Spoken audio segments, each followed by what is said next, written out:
Ah, ça fait 2 semaines que j'ai posté la vidéo sur moi qui n'arrive pas à pisser et qui me pisse partout dessus. S'il y a des gens qui ont craqué le code du pisse debout, je prends parce que ça fait 3 jours que j'en ai acheté un. Ça fait 3 jours que je me pisse dessus. J'étais très heureux de voir que j'étais pas le seul à me pisser debout, juste j'étais un peu le seul à en parler. Et du coup voilà, aujourd'hui je voulais parler de ça avec vous.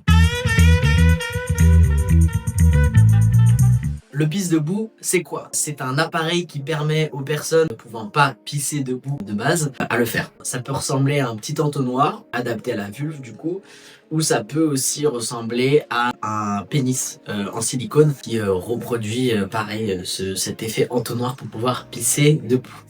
C'est un appareil génial qui peut beaucoup aider les personnes transmasques notamment dans des endroits où elles auraient besoin d'être plus safe, donc et vraiment un besoin de pisser debout, ou ça peut juste vraiment être un kiff pour des personnes. D'ailleurs j'ai beaucoup de meufs qui étaient en mode ouais pisse debout c'est trop bien en festival, enfin bref voilà. Le pisse debout est universel et est utilisé dans la communauté trans mais pas que. Du coup voilà, cette vidéo est pour toutes les personnes qui ont envie d'essayer. Mon expérience avec le pisse debout, c'est quoi? Que moi, à la base, j'avais envie de pouvoir pisser un peu pour le fun, en vrai de vrai. Je pense pas que je vis une dysphorie particulière, mais je sais que j'avais un besoin parfois de me dire, tu sais quoi, là j'ai envie de pisser debout, je vais le faire. Ah là, je suis en forêt, je vais pisser debout. Ah là, il y a que des urinoirs, je vais pisser debout. Donc voilà, pour moi, c'était vraiment une manière de juste m'amuser et aussi de m'affirmer un peu plus dans mon genre. Et parfois, voilà, je me suis dit que ça pouvait être un peu euphorisant de pouvoir pisser debout.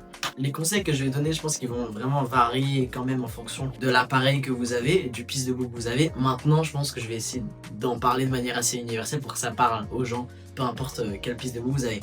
Première étape, l'entraînement dans le privé. C'est la première étape pour moi et on en a beaucoup parlé avec les personnes qui m'ont fait des retours. C'est vraiment, il faut d'abord s'entraîner à la maison parce que les risques de pipi, genre moi qui me pisse dessus au parc et qui pue la pisse. ça, c'est pas... S'il y avait eu un entraînement privé, un Rio, ce ne serait pas arrivé. Donc l'entraînement, c'est à la maison. C'est à la maison. Pas partout dans la maison, c'est dans la douche, de préférence. Parce que par définition, t'es à poil et tu peux vraiment t'approprier le truc et te dire ok là je fais comme ça, ok c'est dans cet angle, voilà. Donc l'entraînement déjà il doit se passer à la maison. En plus en termes d'hygiène tu t'en mets partout, tu te douches juste après, c'est nickel, t'as pas la honte. Tu vois, ça tu le vis pas.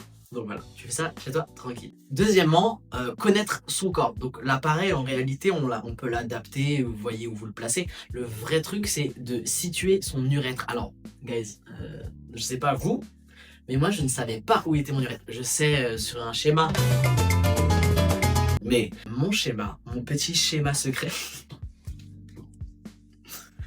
Je déteste parler de ça, mais c'est d'utilité publique, donc je le fais. Mon urètre, je savais pas où il était. Il y a un peu ce truc de qu'il y a beaucoup de choses qui se passent, du coup, je savais pas exactement. Alors moi, mon deuxième conseil, c'est regarder vraiment. Prenez un miroir, prenez votre ami, votre petit ami, prenez quelqu'un ou prenez un objet qui vous permet de situer, mais vraiment de manière très précise, votre urètre.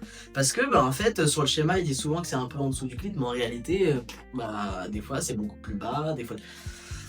On sait pas, et en fait c'est majeur de pouvoir situer son urètre parce que c'est notre urètre qui nous permet de viser. Moi la première fois que j'ai placé mon pisse debout, je me suis dit c'est là quoi au niveau du pubis, alors que pas du tout. Enfin aussi il y a aussi l'effet de je voulais reproduire un peu genre un pénis, mais en fin de compte genre c'est pas du tout là que ça se passe, mais pas un peu. Un peu. Du coup là où j'ai fait des énormes progrès après l'avoir fait m'être entraîné dans ma douche, c'est d'avoir situé mon urètre et de me dire ok c'est plus là-bas, mais là-bas, genre là-bas. En fin de compte, moi mon pisse debout, je le plaçais là au début, et normal je me pissais dessus. À la fin je le plaçais genre presque vers mon trou de balle, et là c'était bon. Donc déjà je pense que voilà, bien connaître son corps ça nous aide à déjà mieux placer l'outil pour pouvoir mieux pisser. La troisième chose, très très important, ça j'avais un peu craqué le code avant, mais bon, sans les autres trucs ça servait à rien, il faut retenir son flux, c'est-à-dire que peu importe l'outil qu'on a, c'est vrai que nous on a une habitude, notamment quand on pisse assis, c'est de vraiment tout lâcher, vraiment d'être dans le... Il y a ce truc dont on a l'habitude de juste lâcher la vessie quand on a envie de pisser, sauf que là pas du tout, il faut retenir son flux. Voilà. Mais il faut travailler avec le périnée pour vraiment sortir pas goutte à goutte, mais par jet. Moi je dirais genre... et à la fin, puisque genre souvent c'est moins intense à la fin, juste tranquille. Mais dans tous les cas, ça pareil, il faut s'habituer et s'adapter à la taille de l'entonnoir, de la poche qu'on a, parce que du coup par définition, si on en fait trop, si le flux est trop gros, ben en fait ça déborde sur la coupelle là et pas par le trou du jet. Donc voilà, ça c'est vraiment quelque chose qui m'a beaucoup aidé. Donc déjà là on cumule quoi? On s'est entraîné à la maison, dans la douche plusieurs fois pendant quelques jours. Ensuite on a situé son urètre, donc on a en mode ok let's go, c'est là, donc là je le place bien. Troisième chose, à recommencer à retenir son flux, s'habituer à retenir son flux. Là déjà, en vrai de vrai, il y a un monde où on pue pas trop la pisse. Maintenant, il y a quand même la question du positionnement du pisse debout. Moi, je pense que parfois, on va un peu avoir tendance à vouloir reproduire, faire en sorte que l'engin soit un peu notre pénis. Et ce que je conçois, hein, des fois, pour la dysphorie, c'est archi important de se dire, pourquoi c'est ma beuteuse, je pisse debout, il y a quoi? Mais je pense que parfois, et moi j'ai eu le plus d'accidents, c'est parce que j'ai essayé de trop coller le pisse debout à mon corps, juste à ma peau. C'est-à-dire que c'est quelque chose qui enveloppe à peu près genre tout. Et bah, peut-être essayer de tenter, mettre une petite distance, ne pas coller le pisse debout, mettre une petite distance entre notre urètre et le pisse debout pour que on puisse faire un petit mouvement de tirer un petit peu le diclite ou whatever the fuck it is, un peu je suis violent, un peu vers le haut pour que ça soit genre plus clear et que ton urètre soit plus précis et que du coup juste ça tombe dans la coupelle comme si tu faisais ça au-dessus d'un bol. Je sais pas si ça fait sens, mais parfois on a tendance à vraiment coller le truc et du coup ça tout se mélange et du coup le jet n'est pas assez précis ou alors du moins il est un peu fouillis avec même la pilosité et ça fait que du coup il y en a un peu partout. Moi j'ai essayé, c'était pas mal. Après, ça dépend de tout le monde. Et dernière chose pour moi très importante, et si vous avez d'autres conseils, continuez. Pour l'instant, là, j'ai récapitulé un peu tout ce que j'ai entendu, ce que j'ai expérimenté. Autre chose très importante qu'il faut qu'on aborde absolument et que j'aborde dans la vidéo disclaimer, l'hygiène. Pour moi, déjà, l'hygiène avec un pisse debout, c'est impossible qu'elle soit maximale.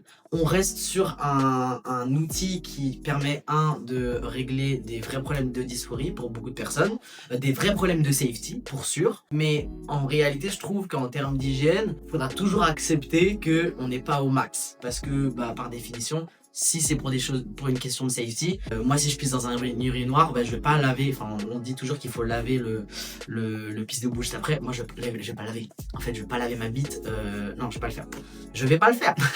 Du coup je trouve des alternatives et je vais vous les partager. Et c'est pour ça que moi je sais que à titre personnel, le pisse debout je vais l'utiliser de manière plus occasionnelle, plutôt quand je vais en soirée et que je sais que là, je sais pas, la fête de la musique par exemple, c'est parfait, t'es là, tu sais que tu vas jamais te poser à un endroit, que t'as besoin de pisser.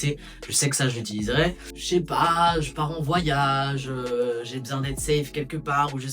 Là je sais que je l'amènerai, mais c'est vrai que par exemple le pisse debout je l'utilise pas chez moi. Je pense pas que je vais l'utiliser au travail, je pense pas que je vais l'utiliser. Enfin c'est des choses, après je me sens aussi safe. Mais en tout cas voilà, moi ça sera de manière occasionnelle. Parce que j'arrive pas à être optimum quoi, optimal. Mais du coup mes conseils hygiène c'est quoi? C'est tu fais pipi, t'égouttes au maximum. Moi, toujours dans ma poche, un mouchoir ou une lingette pour bébé, genre pour une taille. Ce qui fait que, première chose, je me nettoie moi avec le mouchoir. Dans un urinoir, c'est dingue, c'est pas le mieux, mais il faut pas oublier que quand tu appuies sur la chasse d'eau de l'urinoir, il y a un jet. Si le jet est pas trop collé, c'est-à-dire qu'il touche pas trop le bail, je rince mon pisse debout dedans. Oui, c'est ça que je fais. Oui, c'est ça que je fais. Parce qu'en fait, je vais pas aller laver mon truc dans le lave-main parce que déjà, en plus, j'ai une cassée genre réaliste. Genre, j'ai pas envie de laver ça devant les yeux de la terre. Genre. Du coup, genre, je rince avec l'eau genre la plus propre de l'urinoir.